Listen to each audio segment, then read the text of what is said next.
If you go back 20 years, it was a non-issue. You know, the power relationship was so different, and you had big organizations like P&G, like Kraft, you know, like Coke and Pepsi, and that kind of, the strength of their brands would kind of dictate actions in store, and that power relationship has changed.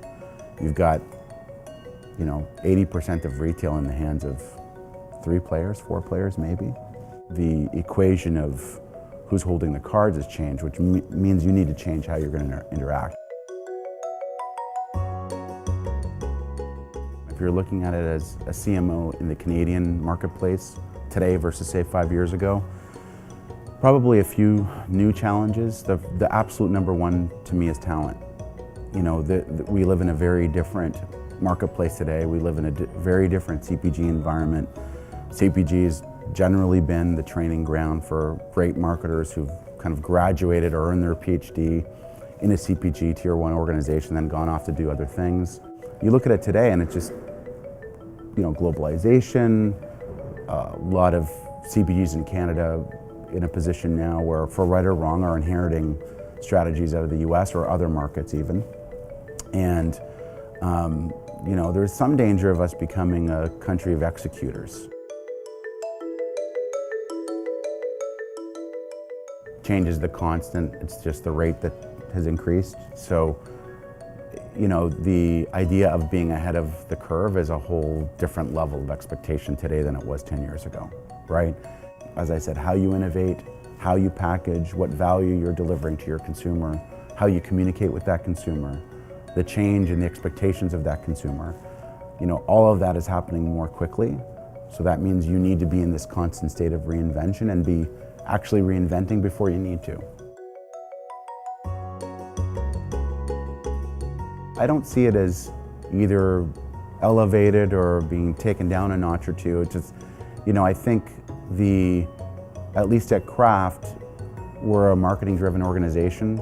So I would expect even 10 years ago, that marketing as a function would have been firmly at the table, driving much of the agenda, partnering with sales, partnering with finance, supply chain, R&D, et cetera. One thing that has changed a little bit is the actual CMO role is a new role within Kraft. Previously, marketing was led by individual sector leads, so the beverage organization would have a top of the house, the grocery organization would have top of the house, et cetera, et cetera. What the CMO role does is allows us to kind of put all those forces together and have best-in-class learning, sharing, development across any sector we need to. You know, I'd say considerably more, but it manifests itself inevitably in a need or a tool. Inevitably, it comes down to, you know, what's the need and how does technology deliver against that need? And if those two things come together, then we'll find ourselves working closely together.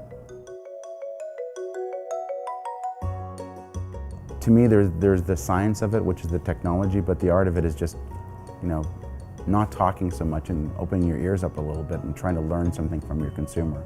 Whether something's trending that's relevant to your brand or to a cohort or to a demographic, whether it's simply commentary on something that you've put into the market and you're getting real-time feedback that's unsolicited.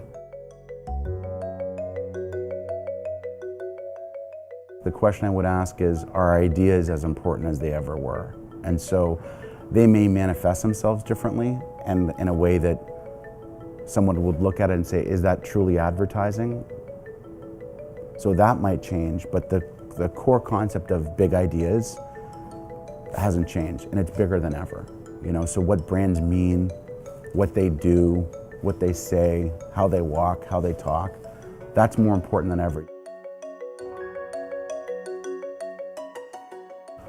I think it's volume now. I think it'll translate into quality. It's just, we don't have the tools yet to answer the questions we need to. We don't have all the tools to take it all the way from influence to purchase and then the feedback loop that allow it to be on that individual basis yet. So right now, I think it's a lot of data that's not connecting. it kind of goes right back to the data. If you were to say the future of growth for CPG is the millennial consumer and the millennial family, convenience is a whole different level for that group than it was for their parents.